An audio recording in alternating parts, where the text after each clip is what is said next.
Hey, it's the Nikki.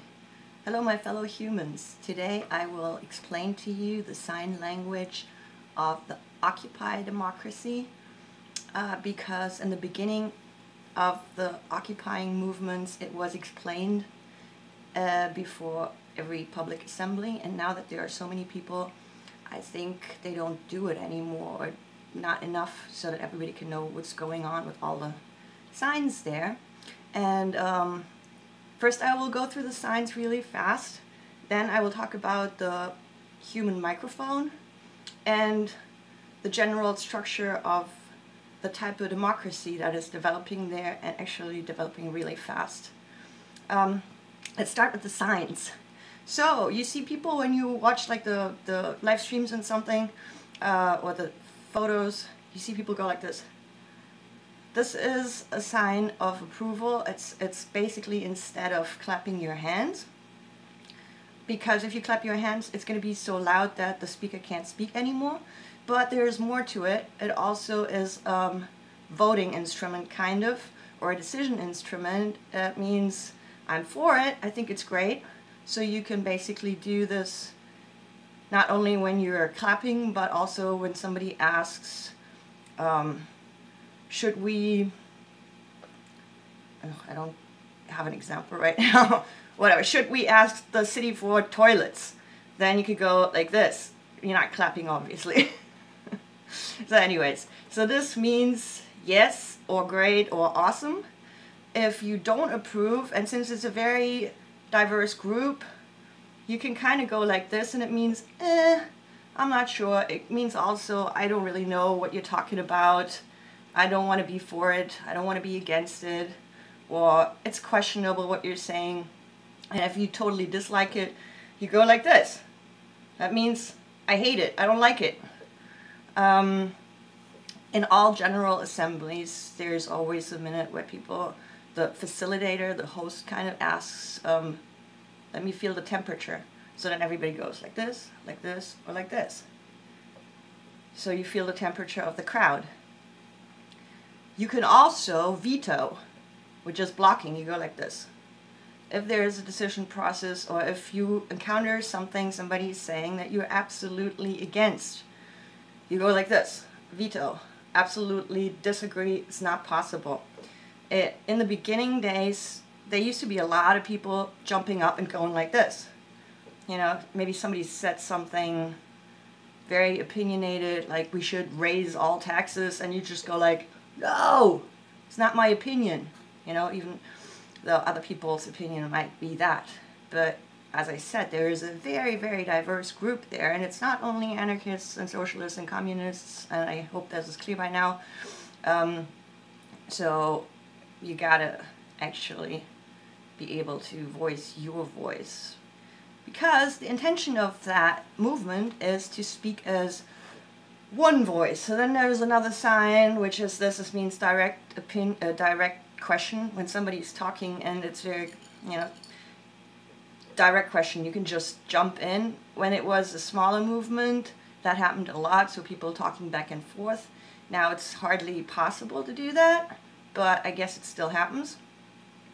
What other signs are there? Blocking, and I think I forgot, but I think those are the main signs. Then there's also marching signs. Marching signs basically are very self-explanatory. They go like this, means that direction. They go like this, meaning that direction. Like general directions, but very important, this one means turn around, walk the other way immediately, because in the marches it is very hard to coordinate it. Like, for example, on Wall Street, the police decided to barricade a little way that is like 2 people wide, and there are people from Wall Street working there who want to pass, so the march only is 1 person to 2 people wide, because if you block the walkway you will get arrested. So they made it really hard, and they kind of put up a maze. Then you can't see the person 50 people in front of you walking, and all of a sudden police goes, you can't go here. So what you need to do is go immediately like this, and everybody turns around and walks the other way out of the maze, because if you keep standing, the police is going to arrest you. because you can't stand on the sidewalk, you have to move. So if that takes too long, the police that is of course standing everywhere goes like, move it, move it, move it, and then you better move. So so those are the signs for marches. And then the people in the corners, when it needs to go a different direction, they stand there as long as they're allowed to until the police is coming up to them telling them, move it, move it, move it. And so then the next person goes there and does that or that. You know, it's actually really beautiful and it works very well. So then there's also that thing called the human microphone or people's mic, which is what you also see if you watch the live stream, that, you know, a speaker is speaking and everybody repeats it. I'm not exactly sure of the history of that. The first and second day I thought it was actually meant to be for the live streams, because if somebody speaks and it's via live stream, you really can't hear it, so the group repeats it. On the third day, people were still asking for electronic microphones because they basically lost their voices. I think by now this is not something that is in any type of demand anymore, because this people's microphone is fantastic. And it works. By now you can see little movies where it has a third echo. Like one person says, we want to be in peace. The others, we want to be in peace. Then the next circle around it repeats, we want to be in peace. And another circle around it says, we want to be in peace, because the group is so large that you really can't hear it. And it works super well, because at the end of the circle where you can barely hear, people start turning around and saying it to the outer circles, so that it really gets transformed like a wave. Transferred like a wave, which is phenomenal. Like, I remember it was probably day 14 or 15 when they had to establish a second echo, which in the beginning was a little tough because people would just be uncoordinated, and the coordination goes really fast. The speaker learns how to wait a little longer before saying the next sentence, and that's great. Also, what the human microphone is doing is it builds one body. Because everybody is aware I'm repeating something that might not necessarily be my opinion, or I don't even care, but you still repeat it, and it does something in you. Like, for example, there was this, let's put it a little offensive, hippie freak standing up and talking, and I decided, all right, I'll be a human microphone, and he said, I'm sad. So I'm like, I'm sad. I'm like, I'm not sad. And then he said, some of us got arrested this morning. So I'm like, some of us got arrested this morning. I didn't know that. So then you become aware. Then he goes, some of us were crying this morning. Then you're like, oh shit, some of us were crying this morning. Some of us, you know, I didn't care, you know. And then he goes, we have a medical team now. We have a medical team now. Oh, we have a medical team now. Who is addressing these psychological issues? Who is addressing these psychological issues? And before that, I'd go like, what the hell? What do you need like a medical team for addressing psychological issues because somebody got arrested? But when you say it yourself, you get it, you know? Kind of like, yeah, you know, there might be people who are really terribly scared when the police invaded the occupation, because these people want peace. Everybody wants peace. And then this speaker says, we're here in peace. We're here in peace. We want to always remember that. We want to always remember that. So, you know, it really unites the people in a very, very cool way. And you don't have to agree. So then there is, in the whole structure, there are public assemblies that everybody can go to. And everybody can speak there. You can have yourself put on, it's called stack. So you just go to one of the facilitators. They have facilitator trainings.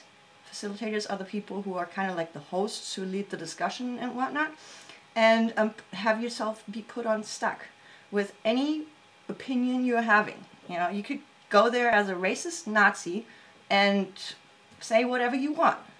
What you would have to face is that people go like this or like this, but you know, that's up to you. So it's very direct.